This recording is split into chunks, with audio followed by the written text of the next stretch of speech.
Our CFO, Marcia Tangen, retired recently, and Claudia Wood over here is, I think you're actually the new CFO, right?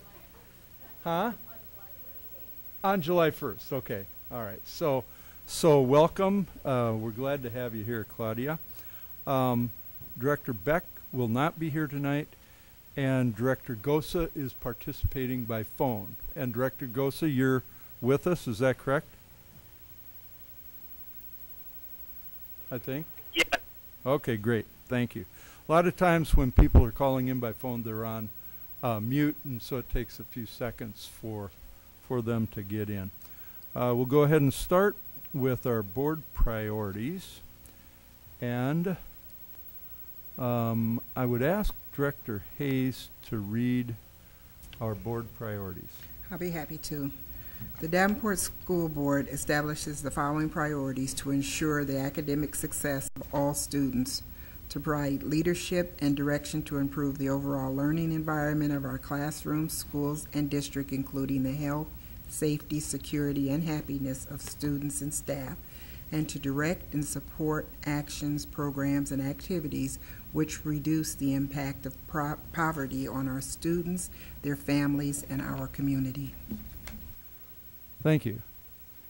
And Director DeSalvo, would you read our mission and vision statements, please? Sure. Our mission statement: to enhance each student's abilities by providing a quality education enriched by our diverse community. And our vision statement: education that challenges conventional thinking, prepares all students to compete in a global society, and inspires our students, parents, staff, and community to answer the question, what if? Thank you very much. We have a couple of presentations tonight. The first one is the YMCA. Superintendent Tate, you want to introduce that to us? Thank you, Mr. President. We have Brad Martell, who is the Chief Executive Officer for the Scott Family YMCA. Thank you so much. I asked him to come and talk a little about what's going on. There's a lot that's happened since he arrived here, and we have a great partnership with the Y, so I thought it'd be a great opportunity. Thanks for being here, Brad. Thanks, Dr. Tate, and I appreciate you asking me to come and address the school district and the board on what's going on with the YMCA and what how the YMCA and the Davenport School District works together. The YMCA employs 2 community outreach workers that works with the Davenport School District. One is a what we call our Solutions Program. Dustin heads that, and he works out of Monroe and Smart Intermediate. We had some outcomes this last year, and we have about 46 kids in the program in the solution, and these are the most at-risk kids in these 2 schools. I can say that we do pre- and post-testing at these schools, and at Monroe Elementary, 71% of participants decreased their referrals, 95% had no suspension, 90% decreased their absences, and we're waiting on the GPAs this year to figure them. At Smart Intermediate, we had 81% of the participants decrease their referrals, 81% had no suspension, 40% decreased their absences, and 86% increased their GPA. And probably the most important thing that we did this last year at these 2 schools, 11 participants transitioned out of the program, which meant they were no longer at-risk kids. And this is a tremendous impact. The other program, the other community outreach workers that we have is called the Achievers Program. And this program has been going on for about 5 years. We've been working with the district. We've had over 300 kids. This past year we had 126 participants in this program. And we work closely with the counselors and the intermediate schools, high schools with these. 84% of the kids out of the 126 got their degree or GED. 90% never got in trouble with the law again, and that's huge. A lot of these kids get in trouble with the law the very first time because they got to make payment of their cell phone. It's something trivial and stupid, and we try to get them on the right path. 87% gain employment. The barrier breakdown for these kids that we work with in our at-risk program, 39 of the 126 had a juvenile past. 31 of them came to us homeless. 25 were teen parents, 4 were dropouts, and 27 participate in alternative schools. We work with these kids. We do everything we can with these kids. We'll take them to Walmart and buy them a pair of dress slacks and a button-down shirt. We tell them we get Social Security cards for them. We teach them how to do a job interview. Don't wear your hat backwards to a job interview. Stand up straight, look people in the eye, shake their hand, and we teach them how to become good citizens. This is one of the most impactful programs we've done with the district. And believe me, this isn't only the why. When we get these kids, we work with Bethany Lutheran Services, a school district. There's usually 6 or 7 social service providers working with these kids to get them back on track. And most of these kids want to do well. And more than anything else, Dr. Tate and I have talked through the years, a lot of these kids just need somebody to care about them and get them on the right track. And that's what we do. The other thing, we have 3 early learning centers in the district. Of course, our downtown early learning center. All 3 of these are in the Davenport School District. We have 45% free and reduced at the downtown early learning center. Palmer's at 75% and Newcomb Early Learning Center at 61%. All 3 of these centers are running at capacity. They're full, which is a good thing. When we did our assessments for statewide voluntary preschool program assessment, 94% of our students are meet or exceeds categories, getting them ready for school. So we're very proud of that. Another program, a little bit on the physical side, is a program we called Splash. We started this about 3 years ago. This is for a lot of Title I schools. We want to teach 400 kids water safety a year.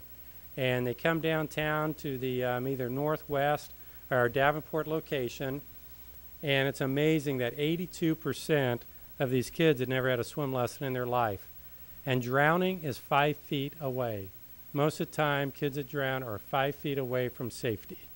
Whether they fall in a river or a pond or a pool, they're that close to being able to get to the side.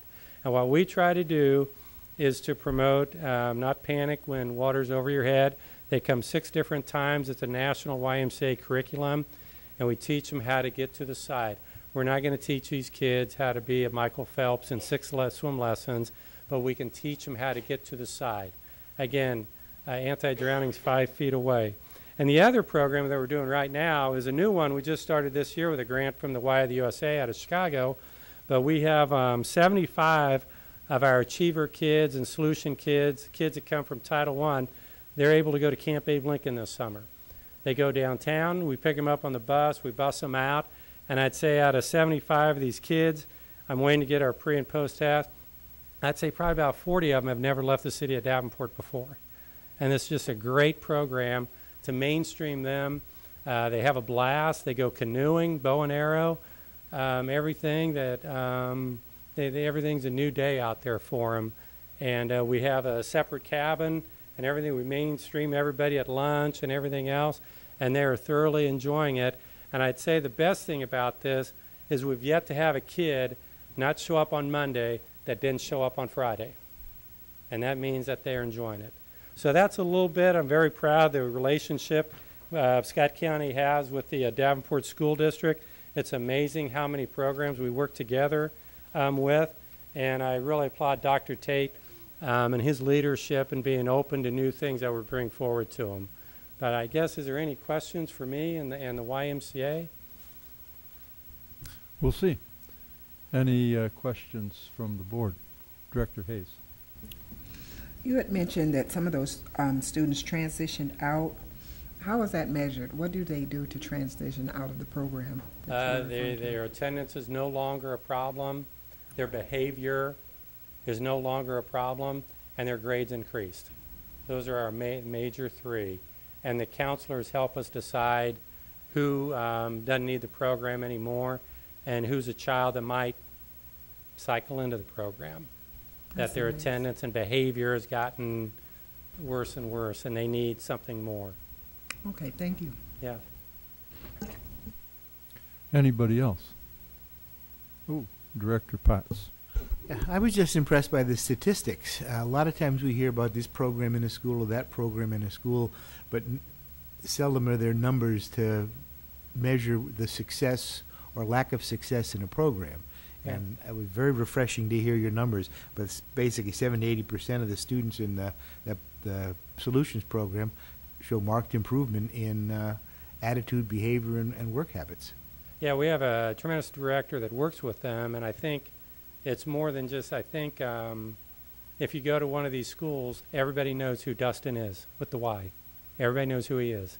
He's like a magnet to the kids, and it's probably that leadership figure in their life at that age that they need, that base, that he's there all the time. That really helps. And we do keep metrics on these things, so I appreciate that. Director DeSalvo.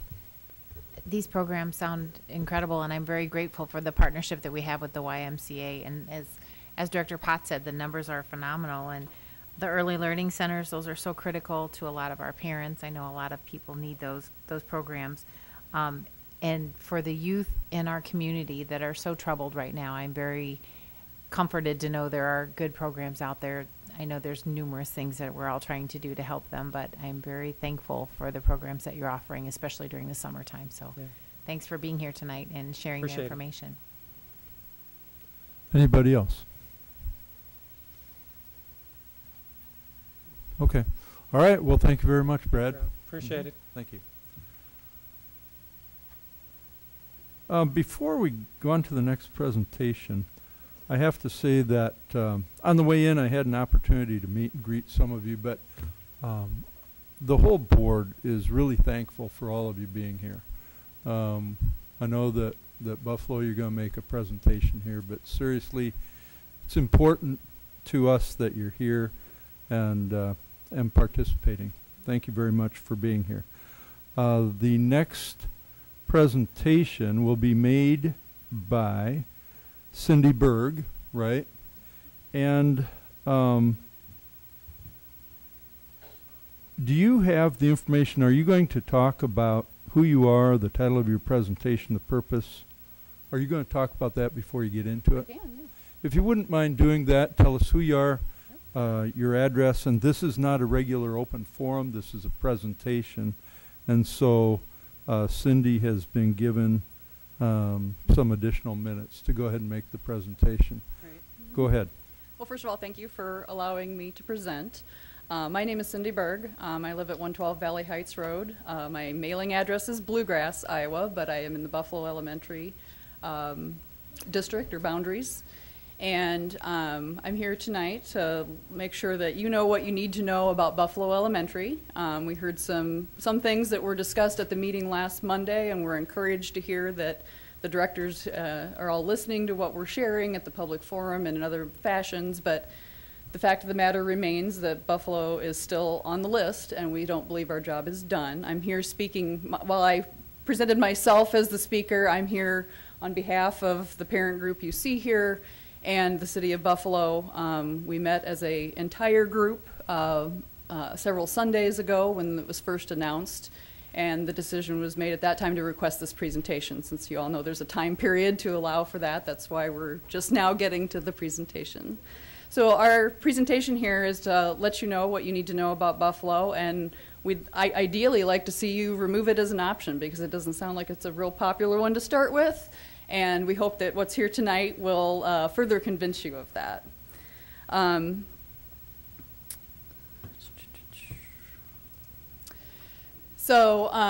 Hopefully you can see my slides here. We talked about quality of education. I think I mentioned this at the public forum. And it was mentioned last week that every school is going to think they're the best and they have the greatest programs. And I'm not going to dispute that about any other school. I wouldn't speak negatively about anyone. But Buffalo has third-party evidence from the Iowa Department of Education that says we're great. We are commendable under their latest release that's publicly available, and I understand only a few points from being a high-performing school. So we are the second highest in the district as far as the quality of education that our school is providing. We're encouraging our students to be respectful, responsible, and ready to learn. We talked about, a little bit about last Monday, it got mentioned about the quality of education also sometimes coming from the community. And our community involvement is huge, let me just say that. You heard from our police chief's wife a couple of weeks ago, Heidi, when she spoke during open forum, about his involvement at the school, TJ there, and the fact that he is a mentor and a friend to the kids and very involved at the school on a regular basis.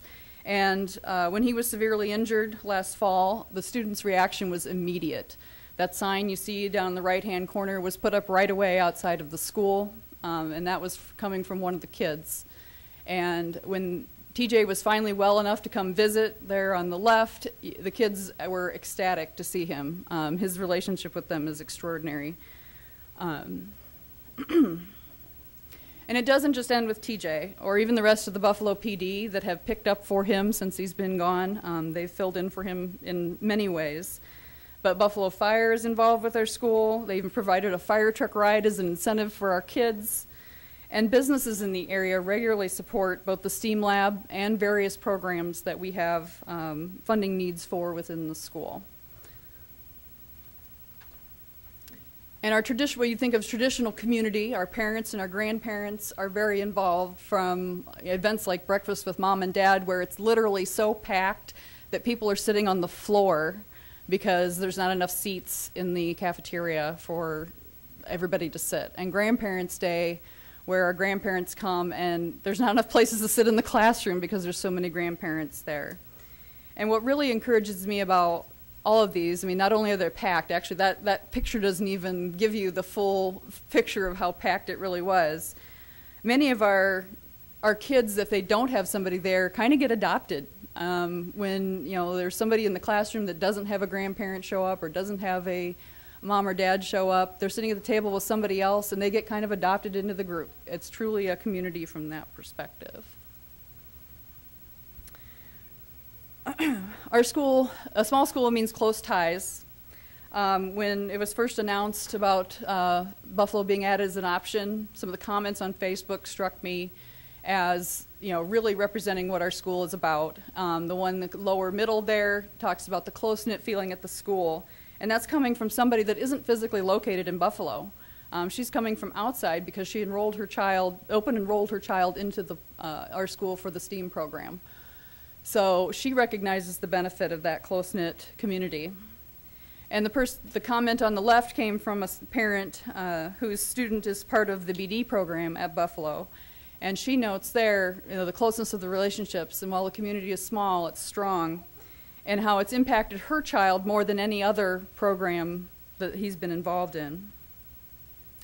And our school community cares about each other like a family. You might have seen the news story about one of our paras providing hand-knitted head wraps for every student this year, so over 230, I think it was close, maybe closer to 250 students before winter. So truly a community from every aspect.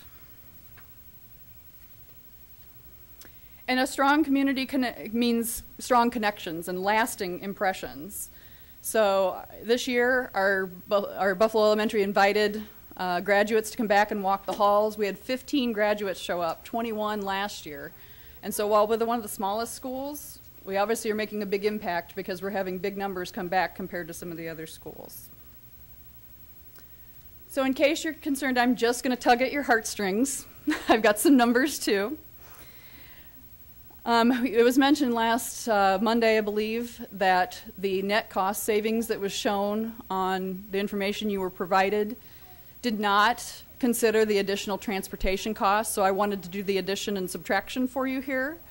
That, you know, the net savings shown was $105,622, but there would be additional transportation costs of $130,000 to $260,000. So your net savings could really be as little is $845,000, which I know is significantly less than what you're looking for. And that comes at the cost of many of your students that are currently walking to school, having to ride a bus for up to 30 minutes. And I don't think anybody sees that as a positive. I would add that I think, while I don't have any way to prove it, I think that the additional distance would also impact parent involvement and grandparent involvement in the school. You heard from our mayor 2 weeks ago also that Buffalo Elementary is really our school's biggest asset. It's what draws people to our area. And if you haven't ever been in Buffalo, it is pretty small. You only see a few streets there. And this is just the main city. The actual city does extend a little farther, but this is the main part of the city. And what's circled in red there is the school property itself. And so you can see that the school is really a big part of the city, both figuratively and literally. I also wanted to bring up another issue that you may or may not be aware of. The Scott County Board of Supervisors recently developed a new future land use map. It's part of their intention to stop the current urban sprawl and instead direct developers to land that could easily be annexed into existing cities. So that's Scott County that you see there. I know it's real hard to see, but just big picture visualize, that's Scott County. It's excluding the main part of Davenport because that's not part of the concern. The peachy color there is ag land that they wish to preserve as ag land and not have the continued urban sprawl. The colors are what we want to talk about. And you'll notice that all the colors are down in the corner where Buffalo is. There was an article in the North Scott Press, which I'd give you the headline there.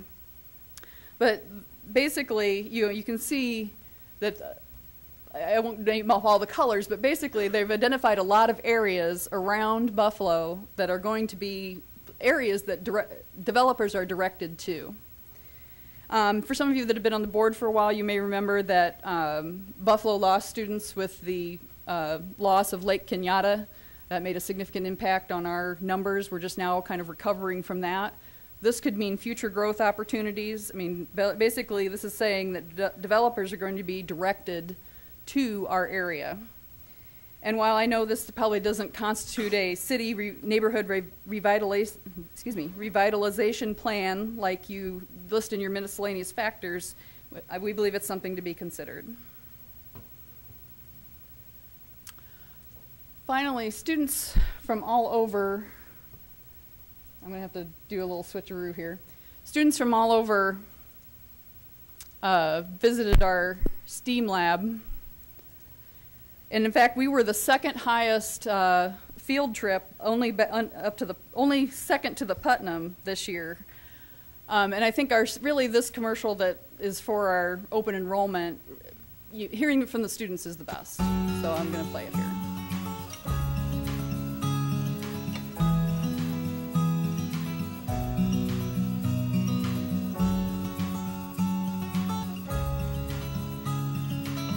My name is Heidi Gilliland. I'm the principal for Buffalo Elementary School, part of the Davenport School District. Our staff goals for the students are that they become successful and that they want to continue their learning and that they want to be engaged in their own learning, and that without prompting they pick up a book, or without prompting they decide what their life goal is going to be and kind of start to explore that. My name is Joe DeRoy. I'm the STEAM facilitator here at school. The kids know me as Mr. D. I think we offer our students a lot of opportunities to grow and learn. We have a lot of different programs with our math and reading, and that's what's nice about being a small school. We have the opportunity to kind of have better, more personal relationships with our students. My name is Mallory Bartleson, and I've got a third grader and a kindergartner at Buffalo School. I think it's a fantastic school. I actually am a Buffalo alumni. I went to the old school, so seeing this new building is amazing to me. I love how it still kept the sense of community that I knew when I was younger, but they've expanded so much with all the technology that we have. So our staff is phenomenal at asking questions and getting our students to dig a little bit deeper into their own learning. And really are taking on the engagement of let's let students direct their learning. The first time I came here, I was like, whoa. And then I went home to my mom and she was like, I know. When I told her about the STEAM lab, and I said, what does STEAM stand for? And then she told me, and then the next day I just loved it. STEAM stands for science, technology, engineering, arts integration, and math. We decided to include arts integration into STEAM, or our STEM program, to encourage students to have that opportunity to put art in everything they do and hit that creative part of the problem solving and collaboration. I'm Sarah Johnson, and I teach first grade here at Buffalo Elementary. All of our kids are active participators in the STEAM lab. So we have all 24 of my first graders are actively participating in STEAM twice a week. I really love the STEAM lab because it just fills me up with joy, and I love working here. The advantage of having everybody is nobody is left out. They all get to come, they all get to experience it, and then we can have open discussions in the classroom and nobody is left out because everybody's experienced that. I love it. We have a great community and we have the best teachers and the best staff. And I mean, these kids have opportunities that I could have only dreamt of when I was little.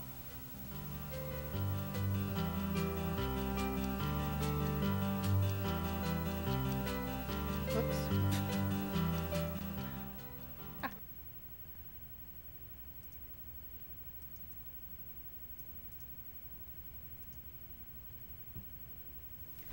So we realize that there's some tough decisions to be made.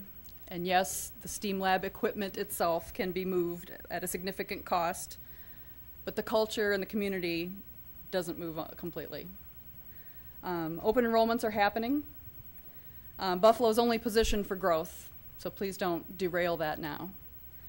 We'd ask you that please remove Buffalo Elementary from consideration for closure. Thank you. Any questions or comments from the board?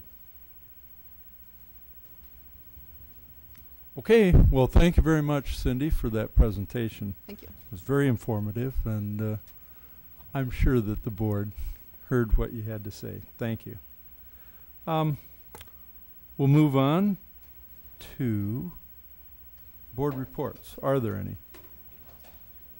Director Hayes.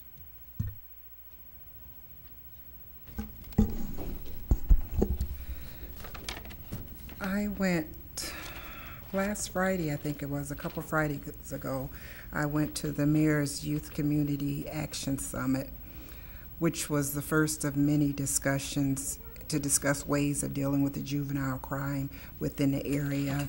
And one thing that the mayor did say that I was moved by is the fact that it's not what are you going to do, what are you going to do, it's what are we going to do and what am I going to do personally to see if we can do some things to help with this crime, because as you know, some of these people that are committing the crimes are our students, so I just felt the need to go there. However, one thing that we did discuss there is the people that were in the first session that I went to, there were no parents. You know, there were just people that was just receiving the information, not really frontline people that need to deal with it. So now the next step was to how to incorporate this conversation to parents. So I really enjoyed that, and I'm looking forward to the next one. On June 12th, I also attended the public forum at West. One thing that I totally agree with was the unintended chaos that was brought about by the talks of closing the schools. One statement was made that our minds are made up and we do not listen. And I want everybody to know that that is truly not a true statement. On last Monday night, which was one of the free Mondays, the third Mondays, I've kind of referred to them as the free Mondays. Our free Monday, which was June 18th, was spent with a special call meeting devoted entirely to the discussion of positives and negative factors of closing schools. Each of us were given tasks in sorting out. We had an assignment basically through the school we went school by school to identify the positives and negatives of the school closing and our personal feelings. Director DeSalvo, for anyone that was here, was on vacation with her family. However, it was important enough for her to send her response via email, which was read by President Johansson. Director Gosa travels with work occasionally. That's why he's not here. He took the time and he attended the meeting via telephone. These are very, very, very, I can't stress enough, tough decisions for this. for us to make. And although we're all individuals, I feel that as a board that I can speak for all of us collectively, that this is hard. This is very hard for the entire board. It's very grueling. It's very difficult. We're trying to figure out how to close a school. We spend countless hours of trying to do the right thing to benefit the entire district, not just one particular segment. Some have a primary focus set on one school in particular. However, in my opinion, the ideal situation would be not to close any of the schools. What surprises me, on the other hand, is from prior discussions that we had of closings, we have had like quite a few people here since we've discussed closing the school. Prior to that, we may look in the audience and have 3 individuals here. Sometimes it's only the board and administrators, but the room has had a lot of people here when we've started talking about schools. And one thing that I would hope and pray is that this could continue. After this school closing discussion has stopped, I would love to see everyone come weekly to see what we talk about. We discuss things, you know, anything that's happening in the district. This is where you would find it out. And it would benefit you not only when it's a catastrophe, but just on a general meeting to come and figure out what's going on with our students. In addition, there was one question that was set forth and said that we really don't care, as neither of us have children in the district. And to an extent that was correct. However, one of the schools that is listed, I have a granddaughter that will be entering kindergarten this year at one of the schools. Her brother will be in 5th grade at that same school. So that does affect me personally, where my grandchildren will go. They live in the area. They will be sent to another school, and the kindergartner will actually be there alone. So it affects me personally about these school closing, and I can't say do not close that school because, again, I can't worry about my 2. There's 16,000 others that are in the same boat that we need to consider what's going on, and I would be selfish if I would just focus on those 2 schools. So I just want the community to know that we listen to you, we hear what you have to say, and one cannot presume that our minds are made up, because they're not. You know, each day, there's not a day that goes by that there's not some discussion about school closing and how do you do it, how do you manage it.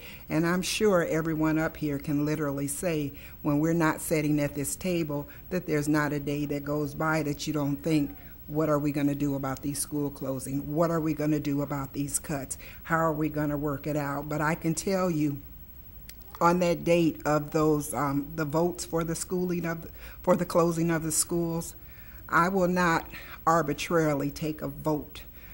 Before I vote on anything, I'm going to pray. I pray a lot about everything, and when I pray, whatever God's will is for me to do in my heart, that's will be done. It's not anything that's going to be taken out of malice or this particular area or that particular area. It's good for the greater good of all the students that are in the Davenport district. Thank you.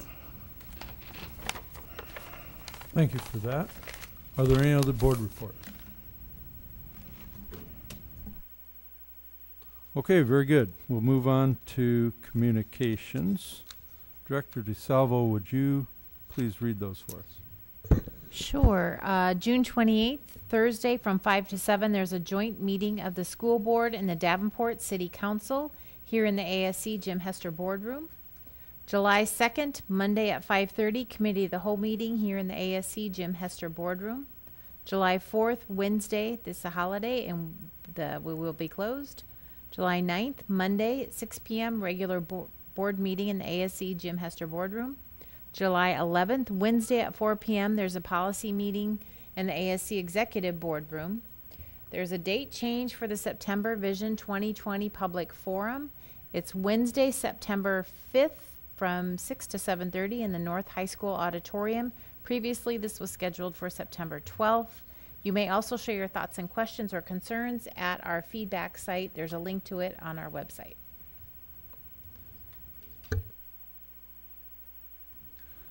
Thank you. Did you have this paper?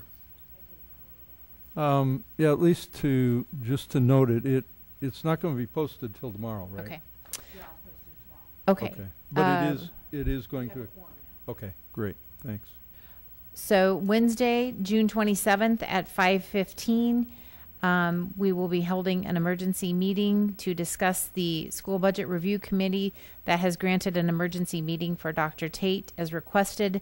He asked for approval to use funds from the reserve to pay for a security program, and the board needs to review and approve the request to meet the School Budget Review Committee deadline of Thursday, June 28th.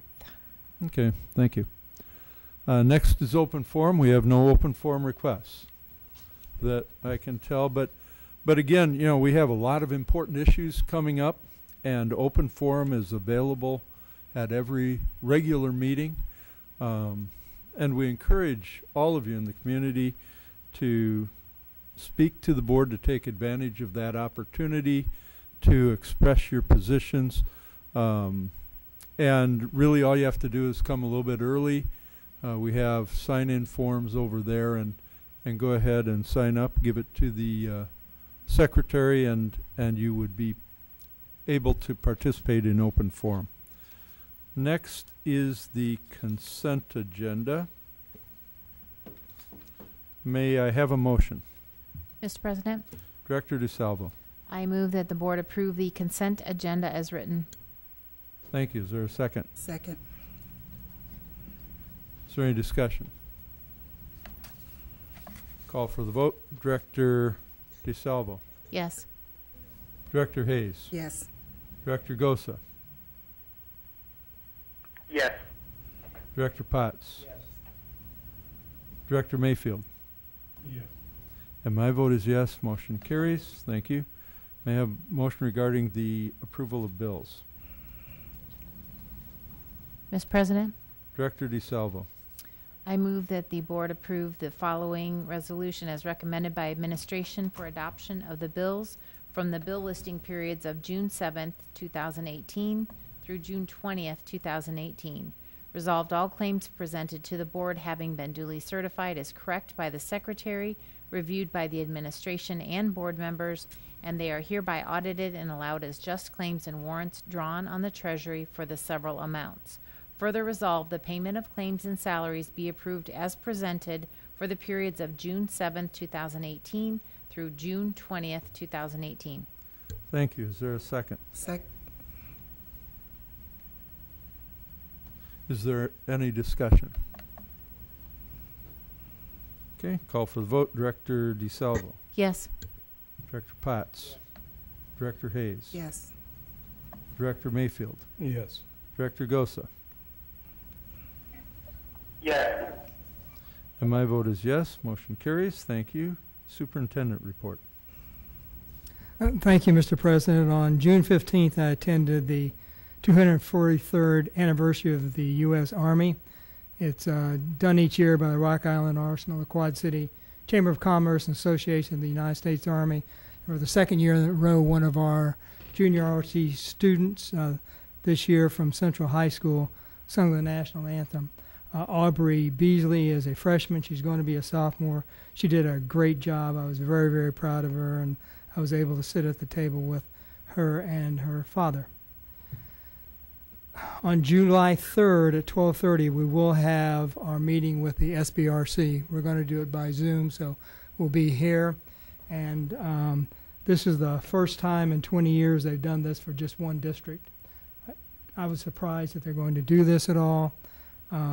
We have to make a clear presentation. That's why I'm asking you to meet on Wednesday, because you have to approve the packet. So I have to provide everything to you on Wednesday. You'll approve it, I hope. We have to have the minutes done, so Mary will have to quickly get the minutes done, because that then becomes part of the packet. And then on July 3rd, we'll talk about it and see if we can get permission to modify our spending allowance so that we can afford, and it's only 1 year only, additional security guards that we're looking for. And then we have to decide how we're going to pay for it in the future. So again, thank you very much. I really appreciate the fact we have a quorum. A couple meetings ago, we were talking about the impact from the special education audit that we were going to have to recode some of our teachers at Keystone, and that we were going to have to code them so that we weren't spending so much from special education and more into general education. It was suggested that that was breaking the law. I wanted to make sure that we all understood this is from the report itself. It says review of the district's staffing and payroll system for fiscal year 2017 revealed situation specific to Keystone where improper coding may have occurred. Proper coding doesn't mean breaking the law code. It really talks about account coding. And you need to know, I started asking around, does this ever happen in any of our other grants that we have, like the modifiable allowable growth, our Title I and so forth. And it happens scores of times a year because coding is really a matter of subjective evaluation from somebody, usually the Department of Education. And each year they'll come forward and say, well, you know, and it could be a new consultant that we have there will say, well, now instead of coding it with that, change the code. And so with one keystroke, we have to change the code, or we can argue with them, and sometimes we win. But just to understand, this is not breaking the law. It is that we have a disagreement about how to code something, and in the case of special education, we disagreed, and they win. So we are going to recode them, but it wasn't a matter of breaking the law. Also at a forum, someone mentioned they had attended a special education conference in Des Moines and heard someone say that isolation rooms are obsolete and shouldn't be used.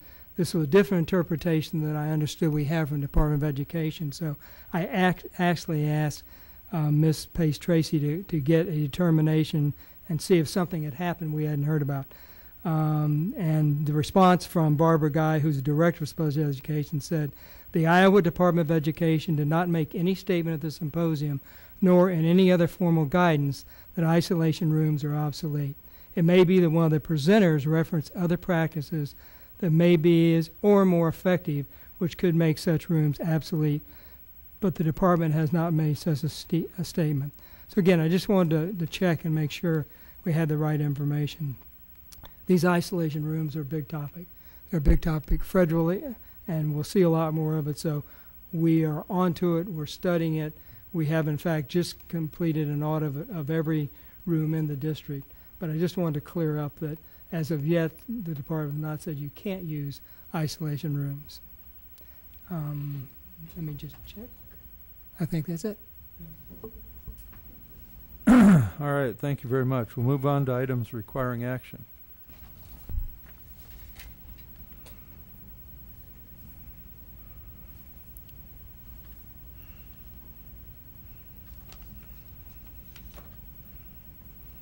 May I have a motion for the board to approve the 95% plans and specifications for the Network Refresh Project Phase 2? Mr. President, Director Hayes. I move that the board approve the 95% plans and specification for the Network Refresh Project Phase 2. Okay, thank you. Is there a second? Second. We will now hold a public hearing on this project as published in the Quad City Times on June 15th, 2018. Anyone wishing to speak on this item, please step forward to the microphone, state your name and address for the record. Seeing and hearing none, I now declare the public hearing closed. Is there any additional discussion on this matter? Director DeSalvo. I was just scrambling to try to find my budget. So was this a budgeted item? Mr. Sloat, why do you come forward in case there's more questions? Thank you. I saw his head say yes, but I'll let him respond. Thank you. Sorry about that. Yes, this was budgeted as part of our plan to get all of the district's infrastructure up to current standards. And this is the second part of that? Yes. Okay, thank you. Any additional discussion? I have a question. Director Mayfield. So is that this will complete it with all the buildings, or? Phase 3 will actually complete it. That would include Jefferson Elementary and Smart Intermediate. So there's only 2 schools? 2 schools for Phase 3. Phase 2 will get us to the start of the school year with Adams, Garfield, Buffalo, and Children's Village West. And at the end of phase 3, we'll have the entire district up to current standards. Thank you. Anything else?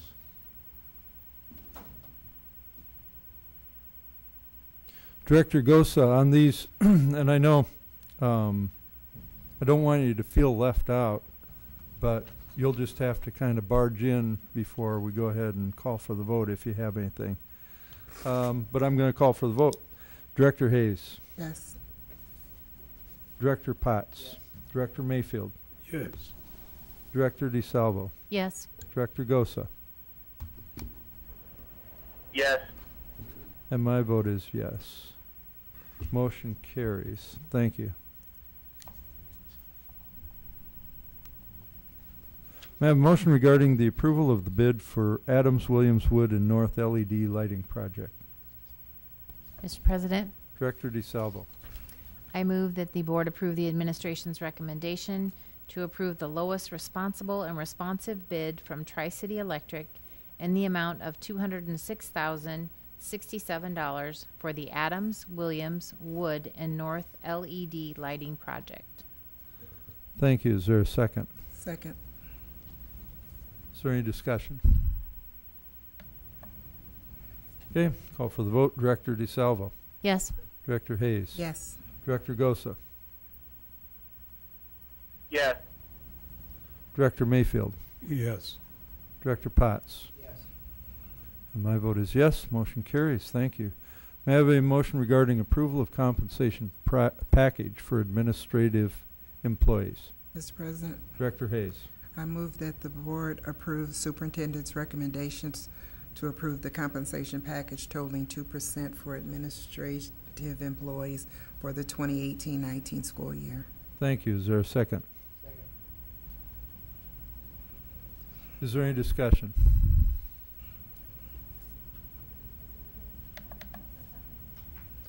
Okay, call for the vote. Director Hayes. Yes. Director Potts. Yes. Director Gosa.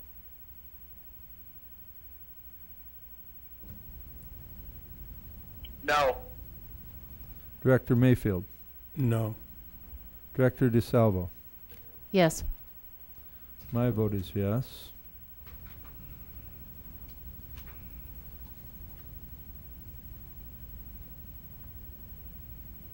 Motion carries. Thank you.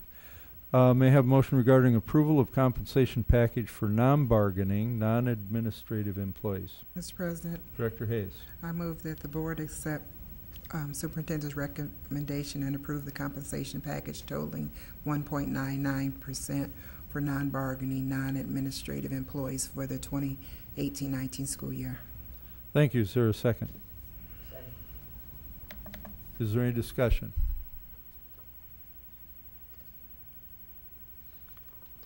Okay, call for the vote. Director Hayes. Yes. Director Potts. Yes. Director DeSalvo. Yes. Director Mayfield. Yes. Director Gosa. No. My vote is yes.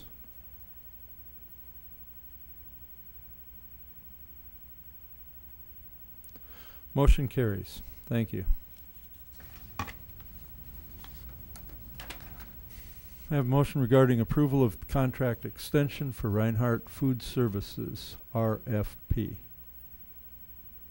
Mr. President, Director DeSalvo. I move that the board accepts the administration's recommendation for extending the current contract with Reinhardt Food Services, RFP, for food and non-food expendable supplies, storage, technological support, and distribution services originally approved by the board May 14, 2018, to a month-to-month basis.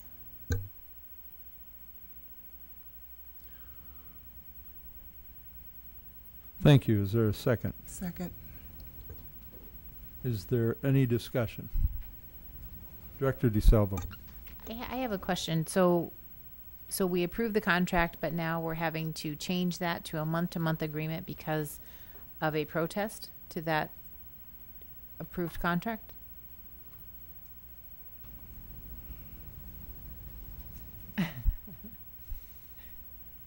Hello, my name is Connie Dobbles, and the contract that you guys approved in May is for the next school year. And as a result of that RFP process, there was appeal made. And until that appeal gets settled, we have negotiated a month-to-month with Reinhardt. Okay. And once that's settled, do we have to redo the contract again? No. Okay. Thank you. That answered. Okay, any other discussion? All right, call for the vote. Director DeSalvo? Yes. Director Hayes? Yes. Director Mayfield? Yes. Director Gosa? Yes. Director Potts? And my vote is yes. Motion carries. Thank you. May I have a motion regarding approval of annual membership to Rural School Advocates of Iowa? Mr. President, Director Hayes. I move the board approve the renewing of the annual membership to Rural Schools Advocates of Iowa for $750. Thank you. Is there a second? Second. Is there any discussion?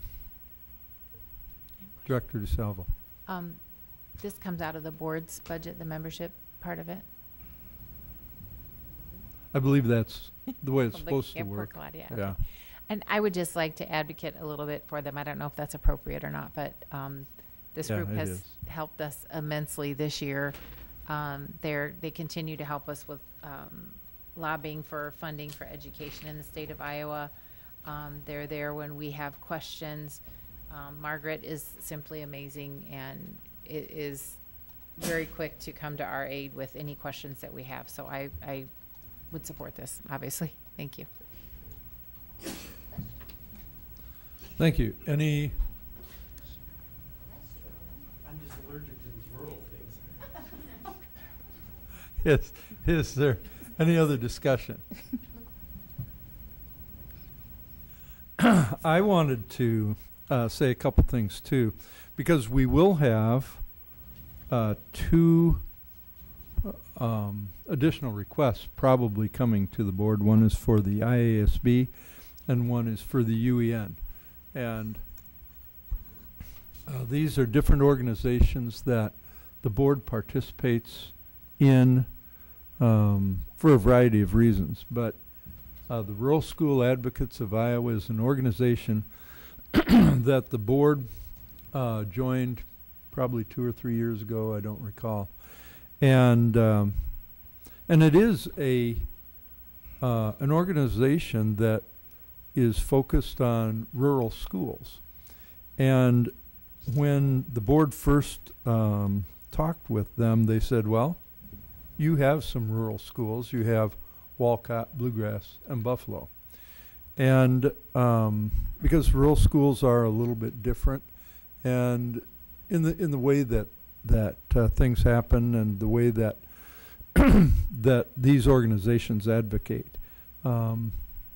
So yeah, I think it's been a great organization to participate. It's been a real assist, I think, when we've gone to the Capitol. And in fact, this board designed a petition, not a petition, a resolution about 4 years ago, that maybe 3 years ago, that talked about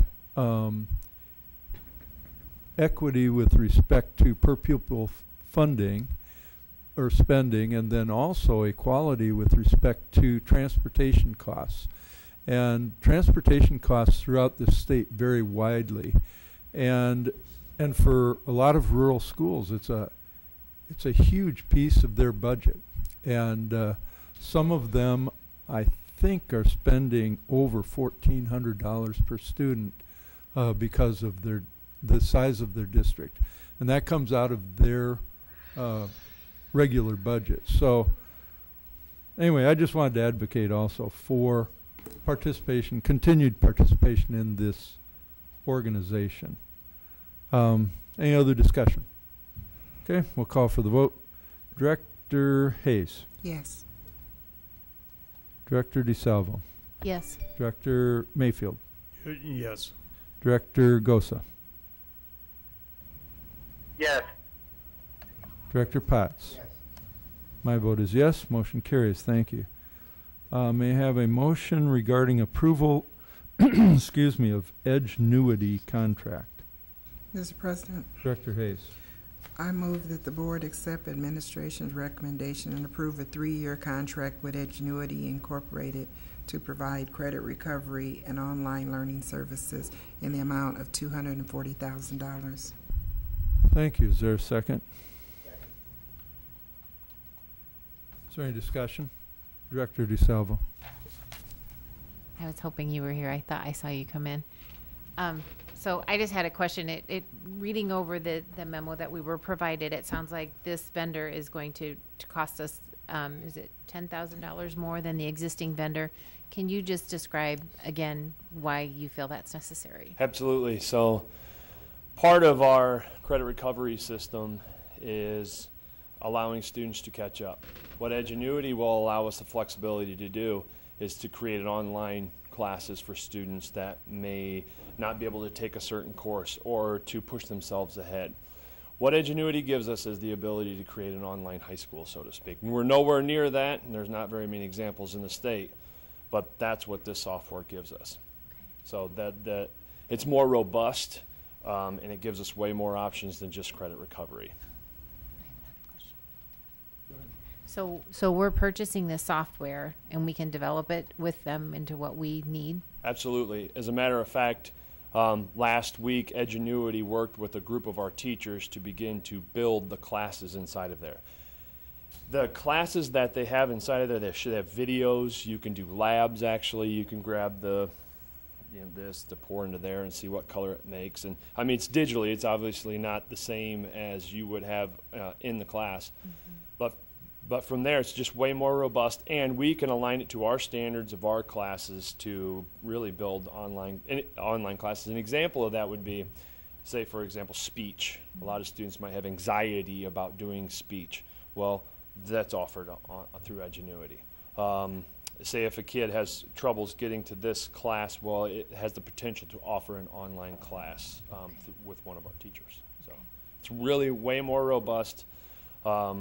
And it's going to give us more options in the future, because as we go out and we talk to our students inside of our school, one of the main reasons why they are dropping out or having struggles and things like that are the anxieties they have, and this might help us bridge that gap with some of our at-risk students and also close the gap with some of our students that are in band and this and that, but they really want to take this class. Mm-hmm. I mean, we really have some go-getter kids that want to really want to do more, so this software offers us that flexibility. Just one more question then. Is this a one-time purchase, or do we continue to renew this? We will reevaluate it after 3 years. 3 years, okay. Yep. That's what I thought. Thank you. Thanks. And it was, I mean, they gave us longer options, but we decided to go with the 3-year because if something better comes along. But that's the direction that we would like to head. So. Any additional discussion? Okay, call for the vote. Director Hayes? Yes. Director Potts? Yes. Director Mayfield? Yes. Yes. Director Gosa? Yes. Director DeSalvo? Yes. My vote is yes. Motion carries. Thank you. There are no discussion items tonight. Are there any administrative reports? There are none. Are there any board requests? My goodness. Okay, then I would entertain a motion to adjourn. So. Is there a second? Second. I know. Was there a second? Second. Okay, all those in favor say aye. Aye. This meeting is adjourned less than 1 hour after it started.